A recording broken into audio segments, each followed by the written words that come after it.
everybody, and welcome back to Vital Psychedelic Conversations on Psychedelics Today. Really excited to have Daniel McQueen here with us. Daniel, welcome back to the show. I know you've been on the show before, but for those that may not know anything about you, you want to give a brief little introduction? Yeah, sure, Kyle. Thanks for having me again. Love your work at Psychedelics Today, you and Joe. My name's Daniel McQueen. I'm a director at a program called the Center for Medicinal Mindfulness, and we facilitate psychedelic guiding and psychedelic therapy sessions with cannabis as a psychedelic and ketamine. And I also have a training program called Psychedelic Sitter School, where I teach people how to facilitate with sacred medicines, and specifically with cannabis. So it's great to be here, and I'm happy to share anything I can with you. Awesome. Thank you. Yeah, I'm really excited to be partnering up in our Vital program in our retreats. So yeah, Daniel will be part of that, and really excited to be offering some cannabis-assisted sessions within the program here. So yeah, I'm me too. Super pumped. All right, sweet. Well, we kick this series off with a question, and that is, what do you think is the most vital psychedelic conversation people should be having right now? Yeah, right. We're just talking about how broad and big that question is. You know, what came up for me when I read your question was just how to bring this work into the world, and you know, as it becomes legalized and above board, and with all the new stakeholders and accountability that's required for a real professional practice. And I think there's some big questions that are still out there that haven't been settled on, and I think there's going to be some pretty significant debates on those questions as well, you know. So what type of questions like come to mind when you think about that? Yeah, right. Like, who gets to do this work is probably one of the biggest ones, right? So do you have to be a clinical psychotherapist with a license, or does that put it in a box that's too narrow? I know the medical people are saying it's got to be under medical models. And then there's the whole religious and spiritual perspective, and then just straight up, you know, adult use, you know, safe, legit, legal adult use for personal growth perspectives, you know. So all of those have implications, and you know, we're navigating this space as best as we can as a center that, you know, doing this work already. But these questions are just bigger than my program, and I don't have the resources to answer them myself, you know. So we have to figure out how to come together in some sort of committee or council, you know, to discuss these, and it's happening. You know, I think it is happening, but I don't want it to be monopolized by one particular paradigm, you know. I just don't think psychedelics really fit in one box very easily, and so I'd like to see it a little broader than some of the conversations they're having. Totally. Yeah. And why do you think it's?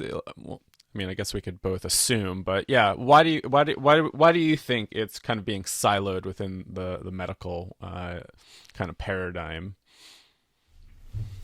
Well, there's a lot of money in that paradigm. I think that's like one of the main things, you know, and it's easy to, you know, so siloed, you know, would be like another word for that would be compartmentalized or patented, you know, IP patented and controlled, you know, and you can make money doing that. And so like the problem though with like the medical model is that everything has to be pathologized for it to have a legitimate use in that space.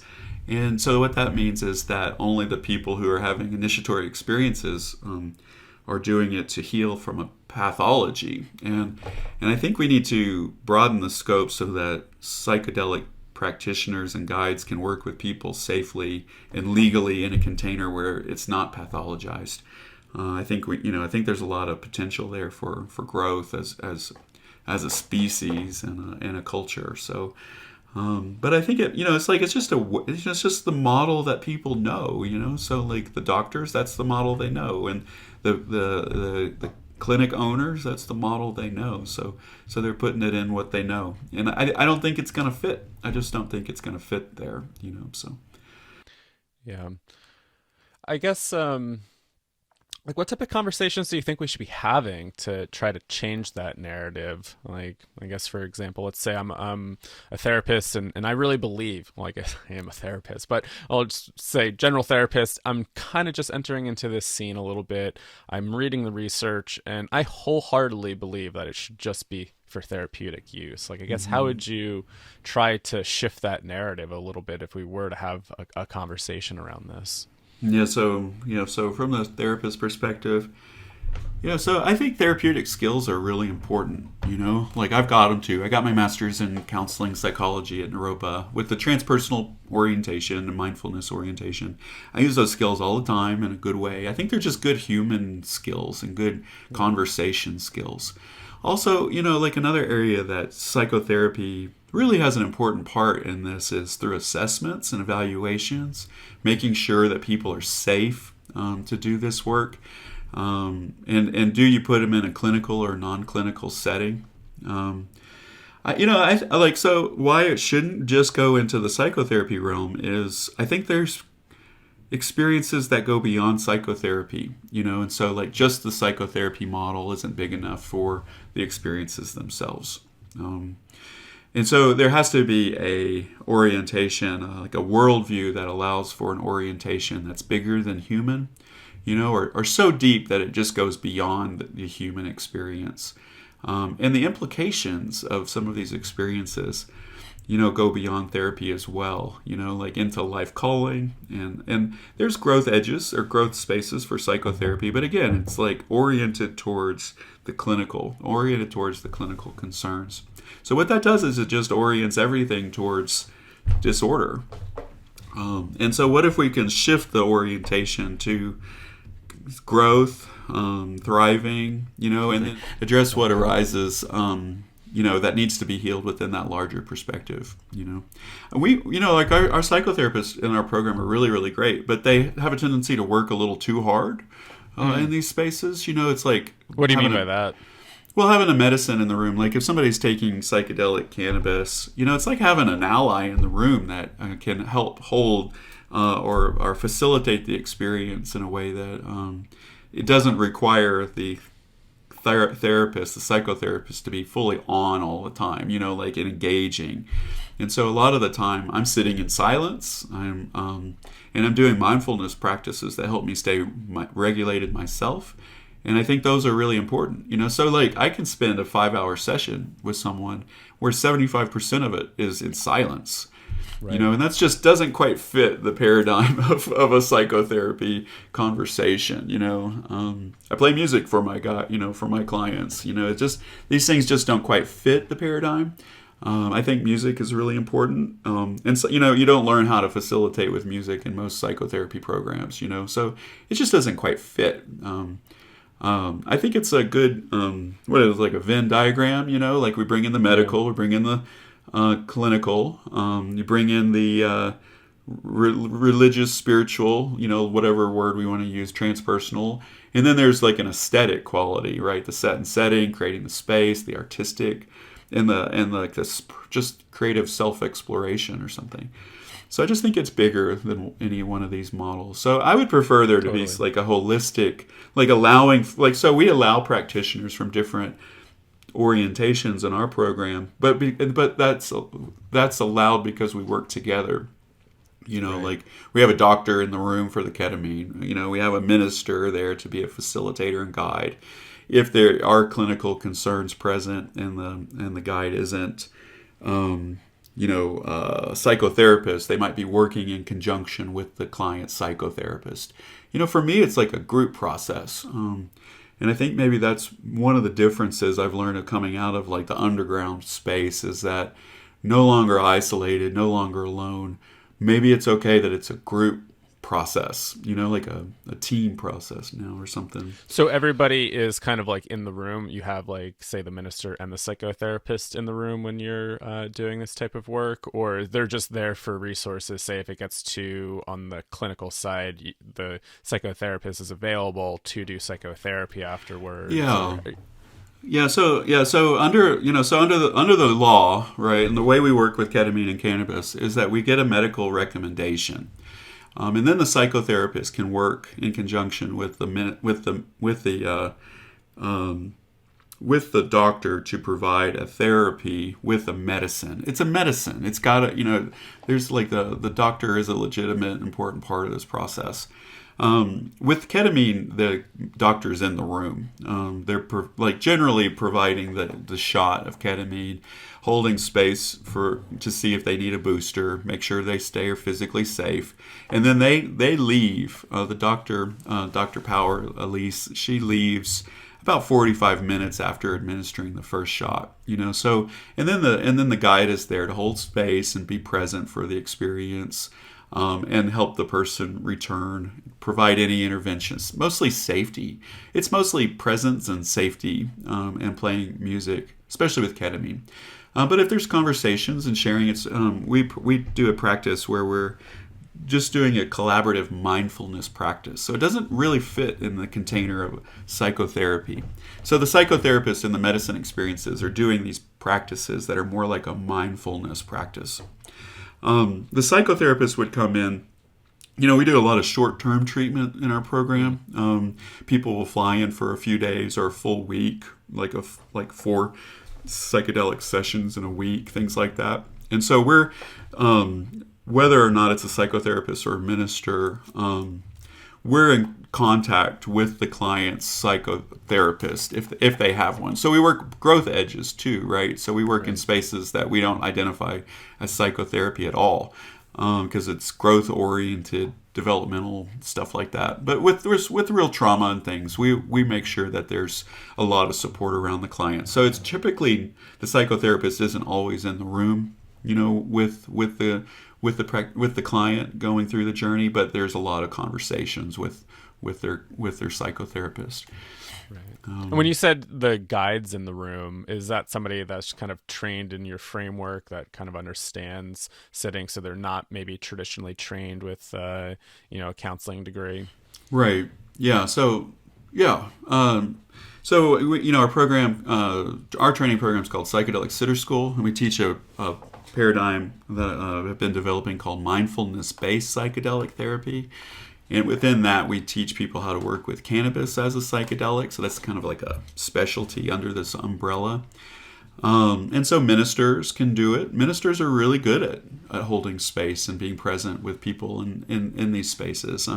But we have psychotherapists as well. So our two primary practitioner types in our clinic are psychotherapists, like licensed psychotherapists or pre-licensed psychotherapists, and ordained ministers.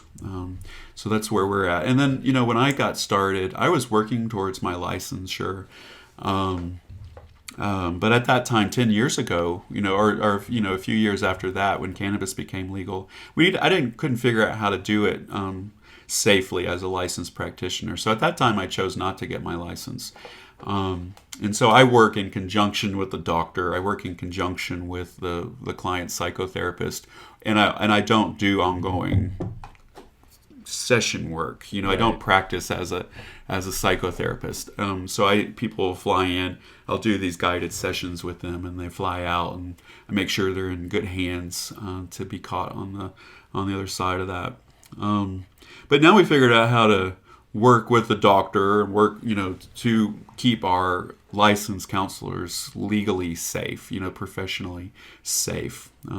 But you have to have a doctor, that's one of the things that we've learned.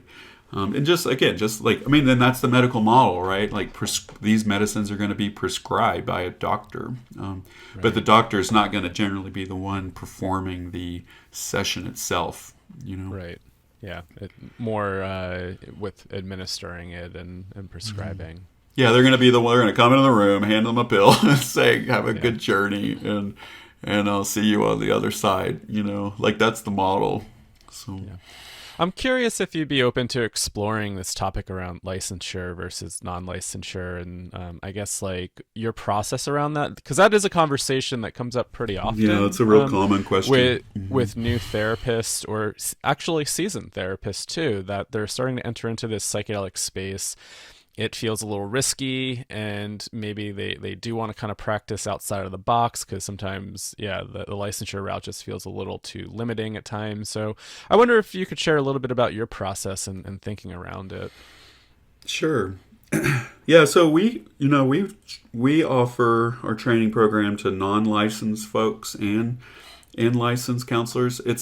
I would say it's about it's like around 60-40, it varies, but it's both.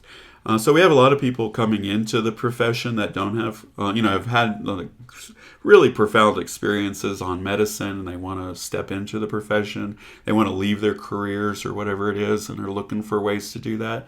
And we also have people who start working with us and then go to school for psychotherapy, like go and get their master's.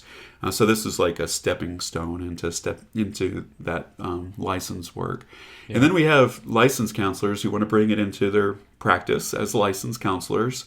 And now what we're hearing are people who are thinking about giving up their licenses and wanting to work in this kind of new field in a way that doesn't feel as bounded by like these boards and such. The boards don't really know what to do with this stuff yet, and so that causes a lot of anxiety in the licensed folks. I don't think giving up your license though would protect you. I think you could still be grieved and just be and have to deal with that anyway. So there's no real clear path for people. For me, I thought it was like having the background I do. I'm appreciative of the training I had as a counselor, right? So I got my master's. I really appreciate the clinical practices I've got. Yeah. I would say the number one skill set that I pay attention to is, not diagnosing people, but understanding what mental health concerns look like and not minimizing those mental health concerns. So I think having an understanding in what mental health looks like, what disorder really looks like is essential to stay safe. So there's, you can read books and stuff on that. You don't need to get a degree in this to do that, but I found that to be one of the most useful skill sets I've had. My particular path, again, I don't like being in boxes, and I think that's like I'm like a stereotypical psychedelic medicine person in that way, right? Like I rebel against boxes, and I think there's just a natural tendency to do that. And so I'm holding the door open in a way for non-licensed folks to be able to do this work in a good way. And so what you can do is you just separate, like, do I work with clinically significant concerns or not? And if you're not a licensed practitioner, maybe, and you don't have that skill set yet developed, you're working more from a celebratory or playful or creative space, problem solving, personal development, team building. There's all kinds of tourism, like psychedelic tourism. There's all kinds of spots for non-clinical folks to work in this space safely. And with that being said, I think non-clinical folks can work with clinical concerns safely with the right training. So that would be like, think of, or like maybe what if psychedelic therapy is a new profession, and we don't really know what it is yet. And so under a psychedelic therapy term or psychedelic guiding, what non-clinical skill sets can you use to help someone who has clinical concerns? So it'd be like the equivalent of like a yoga teacher working with trauma, or a massage therapist working with trauma. There's real things that can be done to help people heal. But can we even call it healing? There's like all of these questions and concerns around that stuff. So yeah, it brings up really interesting questions. I mean, you just bringing up like massage and trauma. I know I've talked about this on the podcast before, but it makes me think of just around like new paradigms and like where things could be going if we were kind of dedicated to creating something new and didn't just limit it within some of these boxes. And for example, what I've shared on the podcast before is, the reason why I started to get into somatic therapy was obviously through my breathwork training and experiences, having a very somatic practice with that, the body work. But it wasn't until I started going to physical therapy and I started to get work done on my scar tissue from my snowboarding accident, and the I had a really profound trauma release. I started to Yeah. flash back to getting wheeled into the emergency room, Yeah. and thankfully I had the skills to stick with it. But I was really curious, and I asked the physical therapist, I was like, do people typically have like memory flashbacks and kind of like these trauma releases, and how do you hold space for that? And they're like, oh, we just kind of like let it happen. And at that moment I said, what if they were trained to hold the emotional component as well as the physical component, right? And Yeah. that would be a really interesting kind of new development in that field, to kind of create that, instead of needing to separate and say, okay, this came up in physical therapy or massage, now I have to go to my like therapist to work through that, which could be Yeah. good, right? You could go deeper with your therapist, but having that training to actually contain that all while that's coming up, I think that there's something really therapeutic there. That's a So good yeah, I point. come back Yeah. to, how are these fields kind of restricting themselves as maybe we start to learn more around human psychology and healing? And what new fields do we need? Like, I just think about this whole, this new profession of psychedelic therapy, or just even traditional counseling, and how it can be really limiting at Yeah. times. And do we need to kind of push those growth edges within these fields to incorporate, different modalities, different techniques, yeah. So I don't know. These are Yeah, things I'm where do you get a thinking about. degree in that? Like, where do you, as a physical You don't. therapist, where do you get a degree in like handling emotional trauma release? So I mean, that this is what healing looks like. This is like what you experience is exactly what healing looks like, and I see it all the time. Like somebody's working on an old injury or a trauma, and they turn towards it, and it reactivates the memories of that experience. Like, what is that? Like it's almost stored in the memory, stored in the scar tissue. Yeah. I would, so yeah, so what is that? I don't think honestly, to be honest, Kyle, like, I don't think it's going to work to try to fit psychedelics in these old boxes, Yeah. I think it's going to blow people out, and they're going to try really hard, but it's just not going to work. So if that's the case, then our only option is to figure out a new professional identity, Yeah. There's nowhere in the regulations. So as a psychotherapist or whatever, if you're working with psychedelics, one, you're just gonna get grieved. If you get grieved, you're gonna get in trouble, because most people work with illegal substances, right? So you're just breaking the law. But what happens when all of a sudden the psychotherapists are working with legal substances like cannabis or ketamine? They don't know what to do with it. They literally don't know what to do with it, and there's going to be some big conversations to have happen there. And there are some psychedelic organizations. American Psychedelic Practitioners Association, I think, is There's one a of few, them yeah. that I've been following, where they're looking at creating like these organizational structures for accountability. I think the one thing we just want to name here in this space is, even if we're saying we're not in those boxes, doesn't mean we shouldn't be put in any box or any particular container. So I think accountability is essential. Oversight, legitimate, objective oversight is essential. But what we're seeing now is that we're receiving oversight from organizations and boards that just absolutely have no idea what this stuff is. Medical boards or counseling boards and things like that. These people, they just don't know what to do with it. Why would they, right? Like.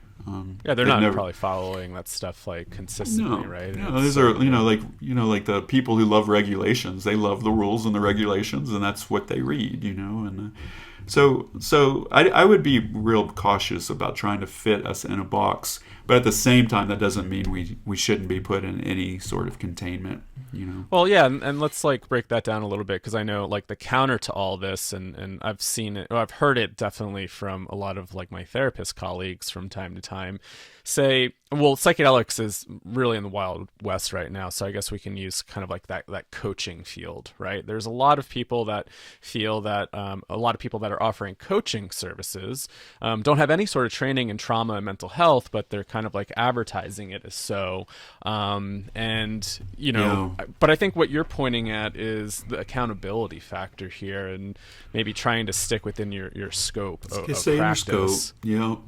So coaching and psychotherapy. So what I know, so this might be relevant to people who are listening to this. What I'm learning is that coaching and psychotherapy is semantics.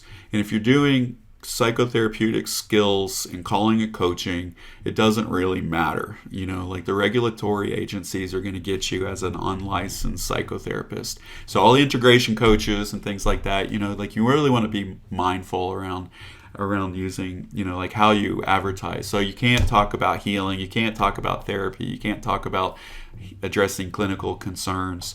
But how many people in the world, especially in this field, don't have any clinical concerns? Like it is mixed. It's mixed in there. So where's the line, and where do we draw that line? And I don't know if like these aren't resolved questions. They're just not resolved. Yeah.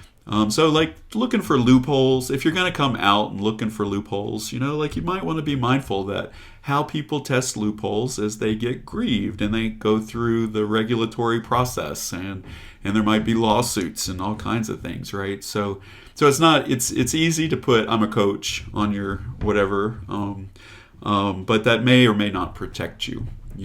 One of the things we did find in exploring the regulations is that there are counseling. There are what's the word?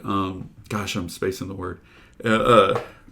Exemptions. There are exemptions for ministers, and that there's very specific guidelines that if you choose to be practicing as a religious counselor, there are very specific guidelines that you might want to look into and explore and see if you can fit into those guidelines, because there's very specific ministry and religious counseling exemptions.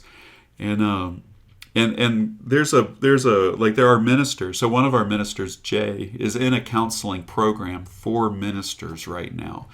And again, it's a little different, right? It's not just for the treatment of trauma and PTSD, but it's for ongoing mentorship and counseling support from a spiritual perspective that has therapeutic side effects or something, So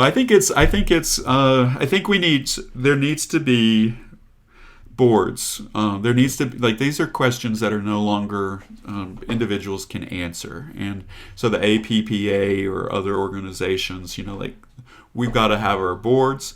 We got to become members of those boards, and we got to self-organize and regulate, Otherwise, the government agencies are going to do it for us, and it's going to become super clinical, super medical. It's going to limit the scope to only people who are really suffering, and I think that's a trap. Yeah, it makes me wonder. I mean, I always ask this when I think about just strictly the medical world, being really honest with yourself. If you're listening and you're in kind of like the medical paradigm, counseling paradigm, and your first session, if you have experienced any of these substances, was that in a clinical setting? Chances are it probably was not. Your introduction was probably in some sort of, celebratory recreational use. And how do we get really honest about that too, and think about, our own entry points in this, and good point. how beneficial, super beneficial, and it was been safe, and you were with your friends. Everybody was fine, but then again, why not bring safety and support and real skill into those situations?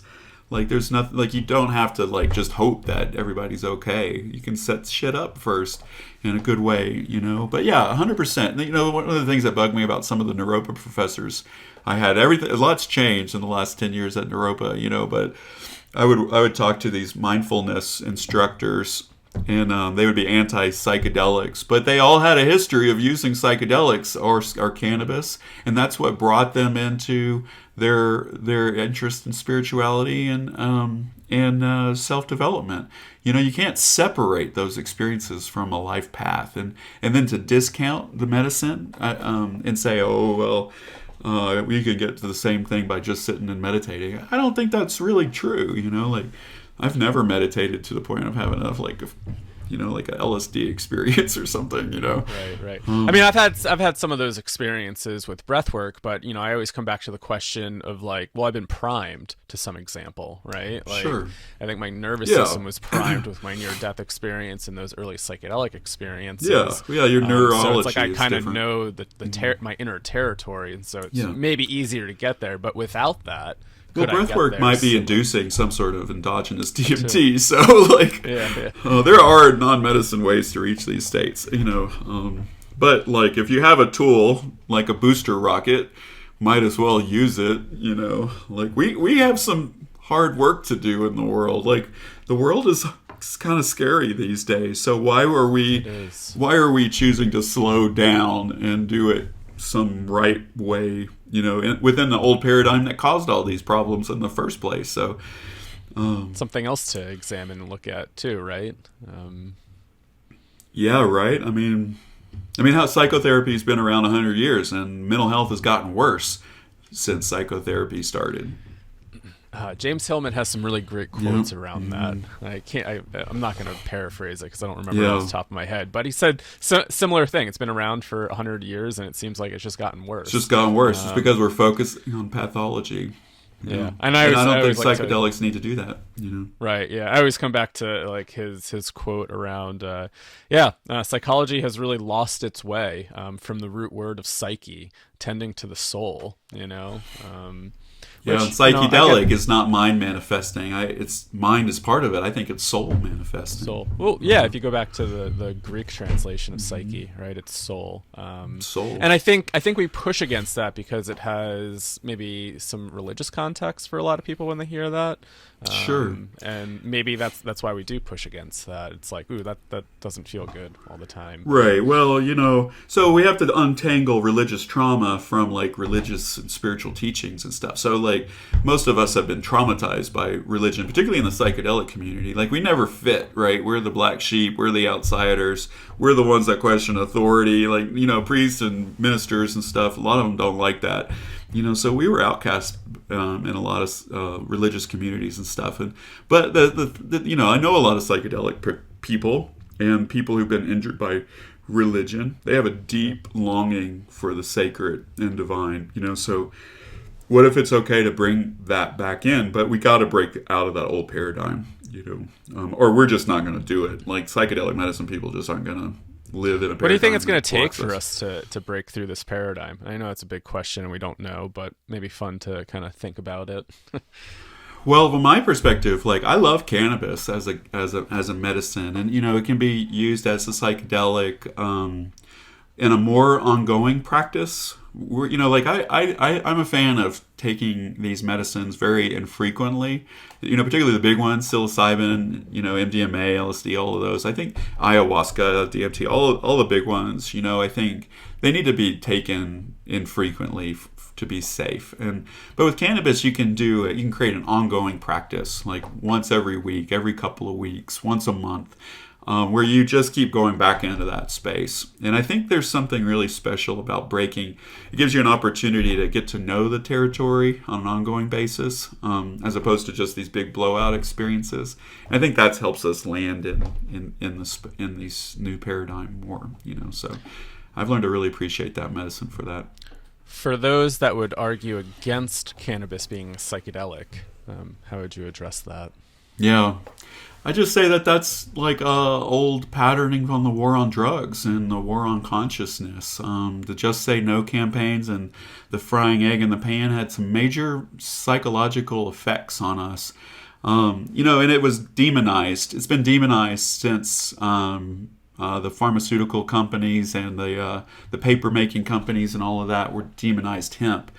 And it was also demonized to put people of color and environmental activists in jail, right? So we have a 60, 70, 80 plus year history of it being demonized. So what we think we know about that medicine is not true. What I would say is that the medicine itself has also evolved in the last 10, 20 years in a way that it's not just more potent, but cleaner and has a more robust experience. So if you haven't smoked in 20 years, you don't know really what you're talking about. It's a different medicine.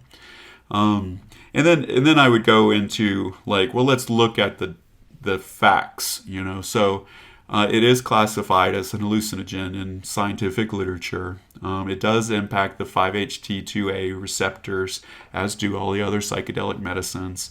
And then I have a program where I've been successfully using it as a psychedelic professionally, full-time, worked with thousands of people as cannabis, as a psychedelic.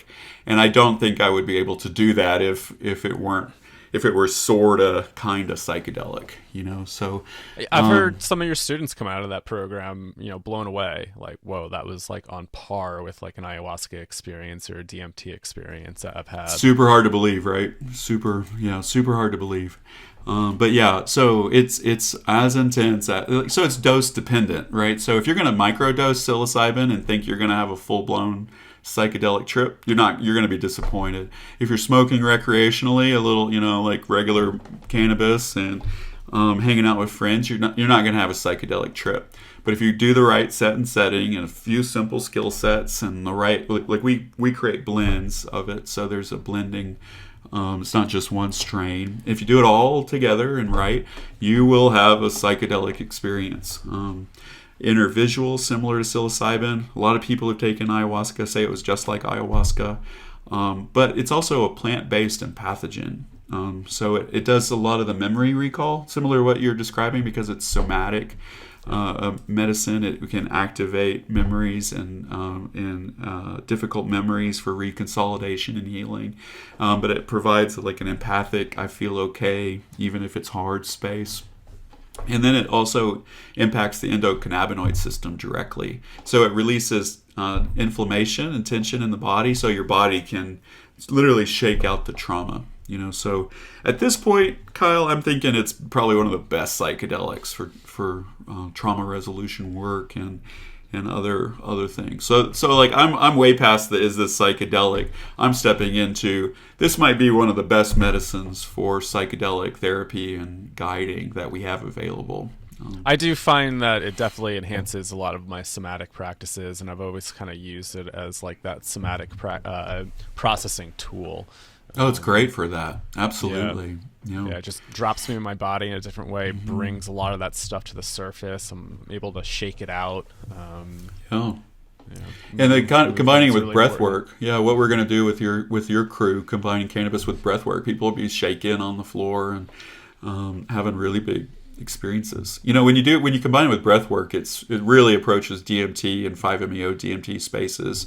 I know it sounds hard to believe, but people are having ego dissolution experiences. But it's softer in a way. It's not less intense, but it is, like I said, it has an MDMA-like quality where things are just a little more okay than it would be if it was psilocybin or something. So I've learned to really appreciate it. I had a session the other night that was probably, I was telling some of my team, it was like on par to an ayahuasca experience I had. And I haven't had time distortion like that in a very long time. With cannabis? Yeah, with an edible. Oh, yeah. I mean, yeah, if you want to know if cannabis is a psychedelic, just take a big dose of an edible. Might not be the most enjoyable experience, but it'll definitely make you trip. Yep. Yeah, that's great. Yeah, so totally, it's on par with ayahuasca. There are, it is a different plant medicine, so there are differences, but it's really up there. And it's also an entheogen. It's been used for thousands of years in Hindu traditions. It's called Vijaya, I think is how you describe it, or how you name it in ancient Sanskrit, and that basically means the queen who conquered the universe or something. She's very revered in that tradition as a tool for awakening. How did you start to get more involved in cannabis and kind of creating this cannabis psychedelic program? Like, how'd you get turned on to that? Totally by accident. I graduated from Naropa. I was kind of figuring out what I wanted to do. Do I want to be an underground guide? Where's my path? Allison and I were thinking about having kids, and so my risk profile was changing pretty dramatically. And then my friend John said, "Hey, have you ever considered working with cannabis as a psychedelic?" I said, no, I really hadn't. He's like, well, you do realize it's a psychedelic, right? And I'm like, yeah, I guess I did, but I never considered it. And so I was just intuitively drawn from the beginning to do blends, to blend multiple strains together. And I started to experiment on my friends. John helped me set up some circles. And one of my friends, who's now one of our lawyers in the program, very skilled psychedelic lawyer, she sat up and said, Daniel, if I didn't trust you, I would swear you put DMT in that. And I hadn't, it was just pot. And that was the moment I'm like, okay, maybe there's something to this. Because I really trusted her. She wouldn't be somebody that would, exaggerate that way. And so I just kept working with it. And I ended up writing a book. It's called Psychedelic Cannabis. It's 300 Traditions, and it's on Amazon and bookstores and stuff. And I tell you exactly how to do it. We need we need this info now. We need as many people waking up safely as possible. So in that book, you're really kind of giving the layperson instructions on maybe how to approach this a little bit more consciously and with intention, and how to make the medicine, how to set up the space, skill sets you can use to develop your psychedelic journey work experience. And that these are all skill sets that are useful in all medicine work. But with cannabis, it's like in some ways you get to have training wheels for a little bit, even if it's a really big experience. Like I said, it feels more supported. And so when you take another psychedelic medicine that doesn't have those buffers or wheels on it, like you're able to navigate it a little bit better. So I think it's a good skill set development practice, and you can use cannabis to do that. And again, because you can use it more ongoing without neurological consequences, you do the practice with the cannabis, and then you do deep dives with other medicines less frequently. So it's a good harm reduction strategy. That's what I've noticed too. Between cannabis and breathwork, really helps me to continue that inner process in a nice way. Yeah. It's a good integration skill. So if you're like, what I tell people, if you did an ayahuasca retreat and you're like 90% done, but you didn't quite make it all the way through, and the idea of doing another ayahuasca journey, it just feels way too much. Just go in for a couple hours and smoke a good amount of herb, lay on your back, listen to some music with an eye covering on, and you'll move through it pretty quick. What about people that are pretty prone to anxiety and panic attacks under cannabis? Because I know that can be really, really challenging for a lot of people. I list how to handle some of that stuff in my book for the folks who are doing it with themselves or with their friends. It's all a matter of breath and staying with the experience and not taking too much. And then we also have nano encapsulated CBD in the office, and so if somebody accidentally steps into those like too much spaces, we can give them nano CBD, and it will drop them out of their anxiety or panic pretty quickly. And what is nano CBD for those? It's nano encapsulated. It means it's been molecularly altered a little bit, so it's water soluble, so it goes into the bloodstream. So CBD normally is a oil, and it has to go through the liver, and it takes a long time for it to have an effect. But if you make it into a water soluble form, it'll drop the anxiety down within a matter of 30 seconds to a minute or so. Mm-hmm. That sounds like a good tool to have on hand. It's great. It's great for a lot of things. But typically, if panic and paranoia, these are things generally associated with high dose THC. That's when you have to have the blend. The blend will minimize the effects. We add other cannabinoids to the blend. Those minimize the negative effects and amplify the positives, so you can tolerate a higher dose of THC. So what happened, I think, is we forgot how to use it.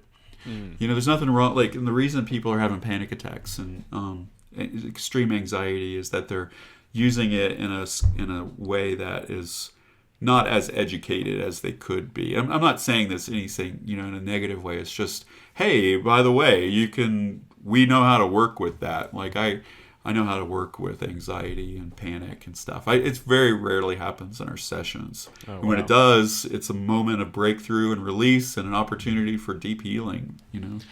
That's what I find when I do find myself in those states. It's like I think about where I'm at, and it almost forces me more into a meditative state where I am forced to do some of my somatic work. I'm kind of forced to Yeah. sit with the process, and I realize all that anxiety and panic is all this like unresolved stuff Oh, so coming yeah, up, and then exactly. so it really forces me into processing that. Yeah, exactly. I'm like, It's like a wave, right? It'll feel like it's just gonna shoot up and keep getting worse. But if you stay with it and breathe, accept that it's happening, allow it. I mean, this is what trauma resolution looks like. It'll crest and you'll break through it and be in another space.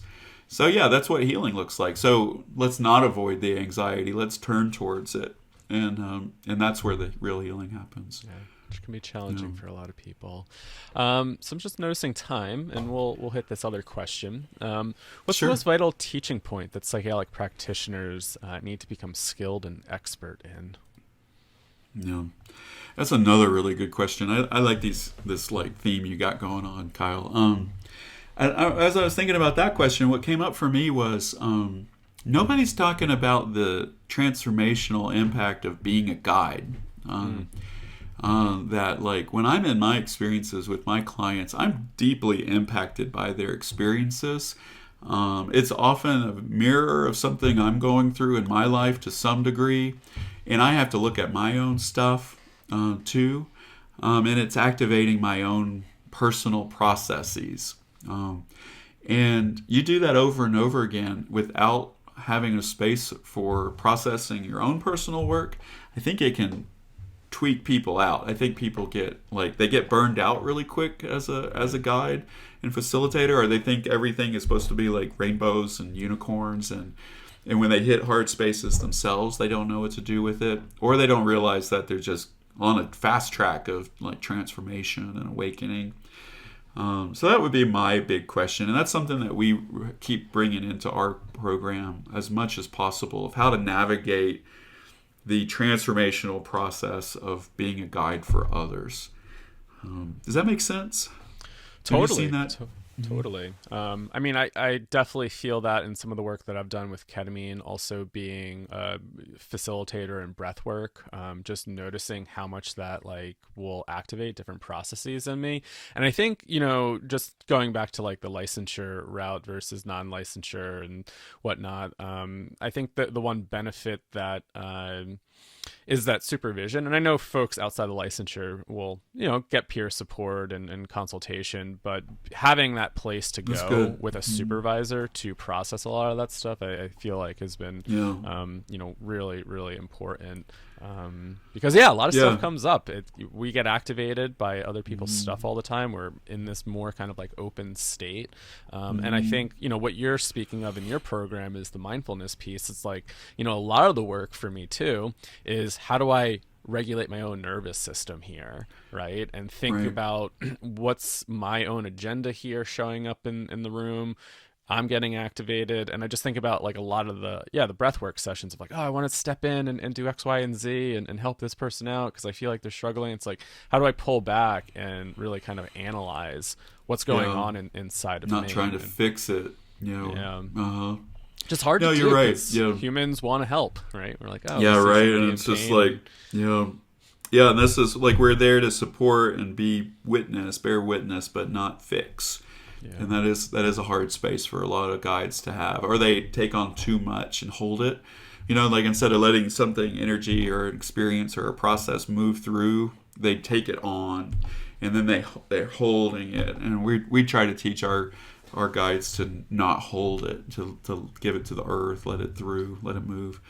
But you're right, supervision is important. We have that in our program. We use the term supervision for the clinicians and things, but we also, another word for it would be mentorship, and professional support. And so I agree, having a space to bring up the stuff that comes up, like the personal stuff that comes up as a guide and facilitating with others, is really important. So like we recommend people have their own therapist who are working in this field, and to go at a pace that's sustainable, not overdo it, to slow down and not stop, right? It's better to slow down being a guide than to like take breaks because that can disrupt like the momentum of developing your practice. What do you mean by that?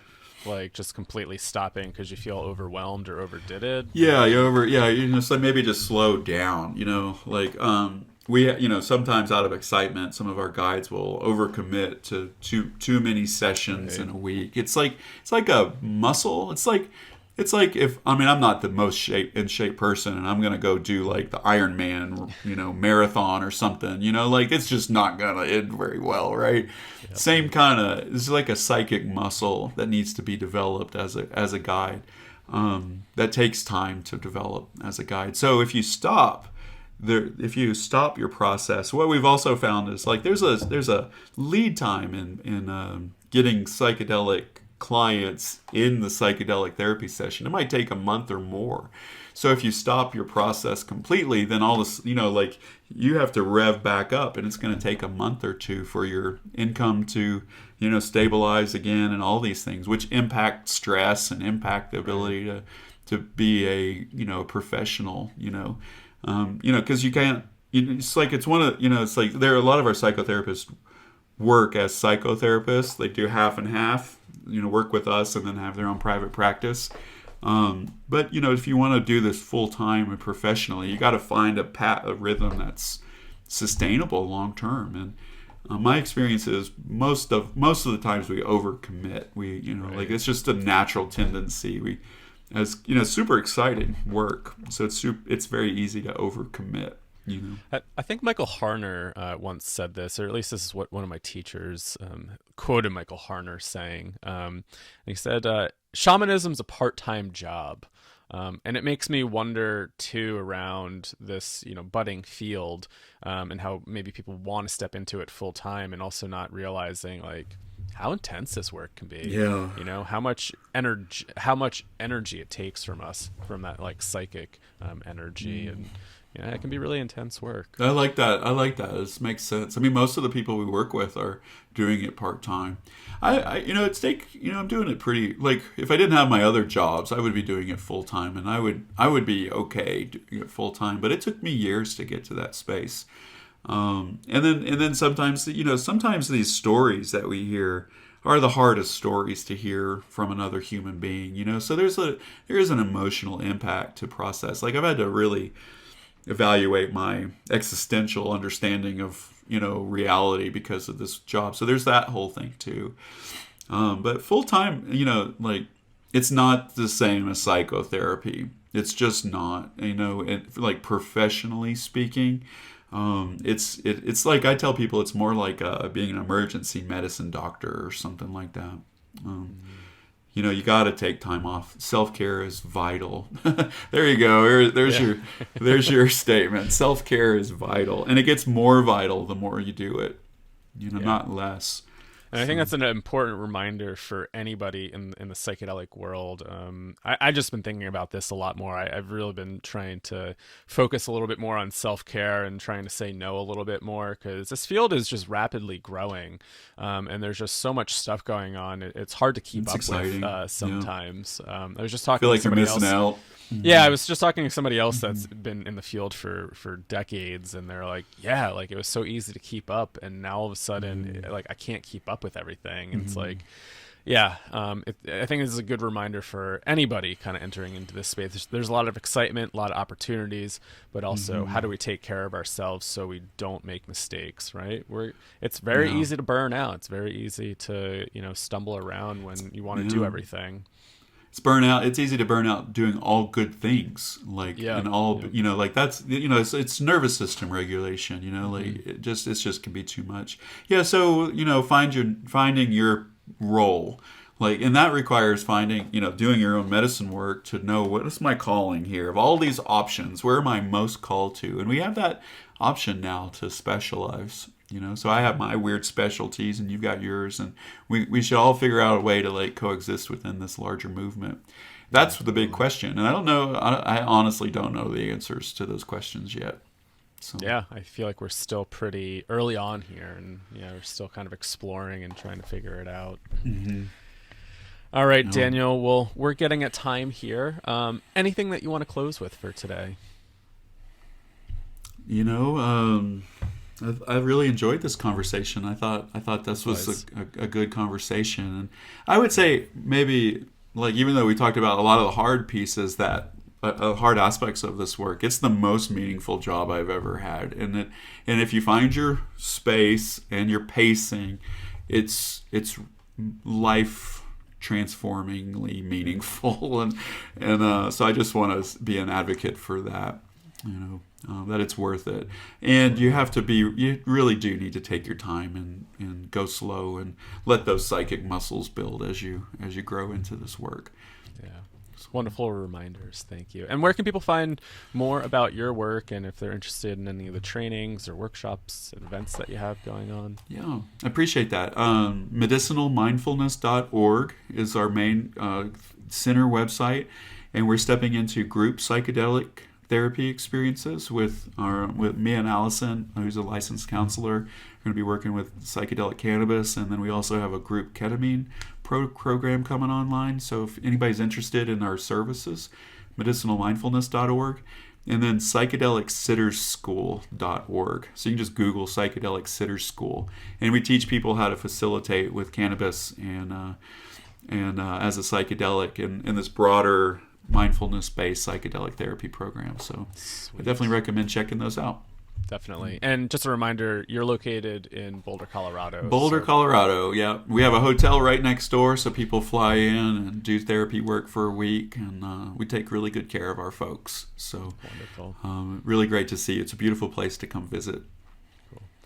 All right. Well, thank you, Daniel, for your time. Really appreciate it and really enjoyed the conversation. And I'm sure you'll be back on soon. So thank you. Yeah, great. Thanks for having me, Kyle. Really appreciate it, man.